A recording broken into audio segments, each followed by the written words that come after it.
नमस्कार दर्शक सुभद्रा योजना केमिति आवेदन करेंगे कौन कौन डॉक्यूमेंट्स दरकार एवं क्यों क्यों माने अप्लाई करें आसतु संपूर्ण तथ्य बा संपूर्ण खबर जानिबा ए वीडियो माध्यम तेणु ओडिशार दर्शक माने वीडियो देखुले वीडियो को शेष पर्यंत देखंतु जहाँफल आपण मैंने पूरा अपडेट्स बा बुझी पारे तेणु वीडियो को शेष पर्यंत देखा सहित वीडियो को लाइक कमेंट शेयर करंतु एवं चैनल को सब्सक्राइब करे नियंतु। ओडिशार नवा सरकार आसिला परे सुभद्रा योजना केमिति लागू हबो एहाकु नै वर्तमान बेस तत्पर रही ओडिशा सरकार।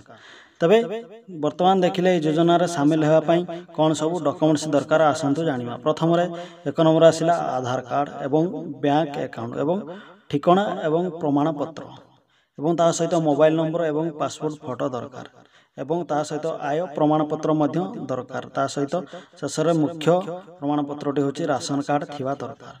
तेबे यही सब ठिकाना बा यही सब कागज पत्र थिले आपण माने सुभद्रा योजना अप्लाई करेंगे। तेबे आउ थरे कहि रखछु त सुनंतु आधार कार्ड बैंक अकाउंट एवं ठिकाना प्रमाणपत्र एवं मोबाइल नंबर ता सहित पासपोर्ट फोटो एवं आय प्रमाणपत्र एवं राशन कार्ड दरकार। तेबे यही योजना रे गोटिए परिवार बा राशन कार्ड हिताधारी परिवार जणे बा जनकू दिया जिवो।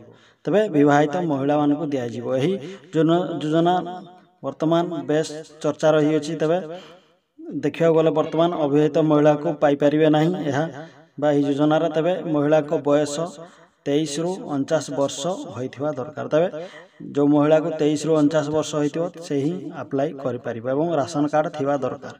तेबे आवेदनकारी सरकारी चाकरी करि नथिबो। तेबे सरकारी चाकरी करथिले दिया जिवो नाही। किंतु आ गोटे बड़ खुशी खबर रही। तेबे ऑल ओडिशा अंगनवाड़ी कर्मी एवं सहायिका भणी माने एई योजना रे लाभ पाई परिबे जहा कि वर्तमान रो बड़ खबर बा खुशी खबर ओडिशार नुआ मुख्यमंत्री घोषणा करिसेंती। तेबे एमिति नुआ नुआ बा लेटेस्ट अपडेट पाइबा पई वीडियो को लाइक कमेंट शेयर करंतु एवं चैनल को सब्सक्राइब करंतु।